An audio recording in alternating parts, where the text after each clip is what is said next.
আসসালামু আলাইকুম প্রিয় দর্শক। আজকে আমি খুবই একটা সহজ রান্না করে দেখাবো। তো রান্নাটা সবাই পারে কম বেশি। তো এই যে পালং শাক আর ট্যাংরা মাছ রান্না করেছি। তো সেটাই আমি সবার মাঝে শেয়ার করলাম। রান্নাটা দেখতে যেমন লোভনীয়, খেতেও কিন্তু অনেকটা মজার হয়েছিল। তো এই যে দেখতে পাচ্ছ সবাই, অনেক লোভনীয় একটা রেসিপি। তো এই রেসিপিটা আমি কিভাবে রান্না করেছি চলুন দেখে নেওয়া যাক।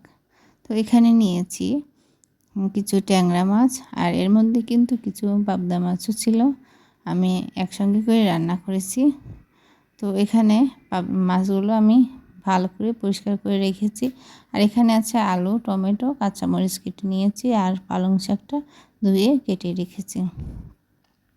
তো সম্পূর্ণ উপকরণটি এখন একসঙ্গে করে মাখিয়ে নেব।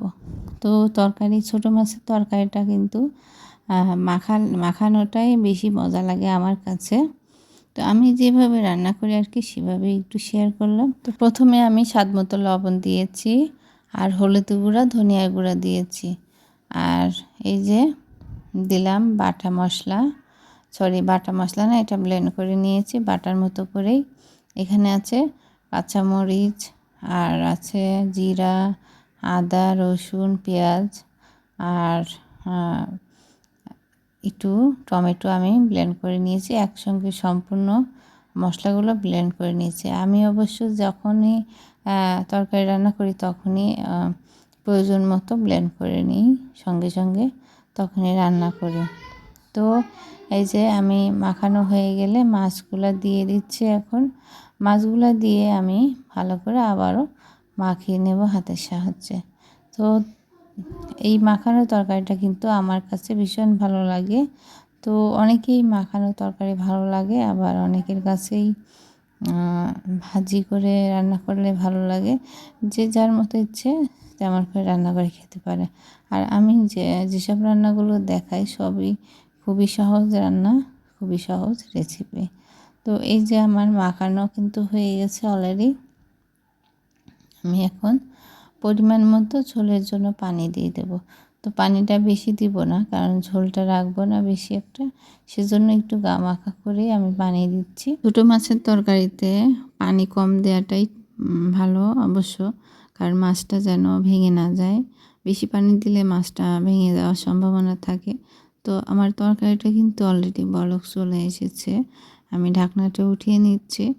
তো এই যে দেখতে পাচ্ছ তরকারিটা আমার হওয়ার শেষ পর্যায়ে এসে গেছে। এখন আমি এর মধ্যে দিয়ে দেব সেই কেটে রাখা পালং শাকটা।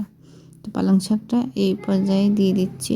পালং শাকটা কিন্তু শেষ পর্যায়ে দিতে হবে, কারণ পালং শাকটা বেশি একসঙ্গে দিলে গলে যেতে পারে। আর শাকটা পরে দিলে আর হয় কি, যে শাকটা তরতাজা থাকে, কালারটা সুন্দর থাকে, আর খেতেও কিন্তু মজা লাগে।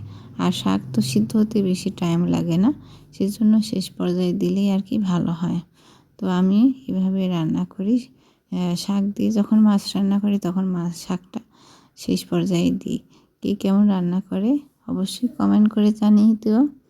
আর এই যে আমার তরকারিটা কিন্তু এই যে দেখতে পাচ্ছ শাকটা অলরেডি কিন্তু গলে গিয়েছে, নিস্তেজ হয়ে গিয়েছে। এখন আমি একটু সামান্য নেড়ে চেড়ে দিচ্ছি যেন শাকটা মিশে যায় ভালোভাবে, আর ঝোলটাও সুন্দরভাবে সব তরকারির মধ্যে মিশে যায়।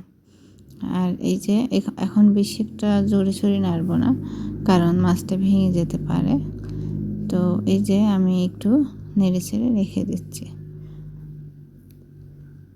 তো বেশি একটা নাড়ব না আর কি। এই তরকারিটা হওয়ার পর্যায়ে চলে এসেছে, শেষ পর্যায়ে আর কি চলে এসেছে তরকারিটা। তো এই যে দেখতে পাচ্ছ কালারটা ভীষণ লোভনীয়, আর ভীষণ সুন্দর হয়েছে তরকারিটা। খেতে কিন্তু ভীষণ মজা হয়েছিল। এইভাবে সবাই রান্না করে দেখতে পারো আমার মতো। আসলে এখন অনেকেই কম বেশি রান্না করে খায়।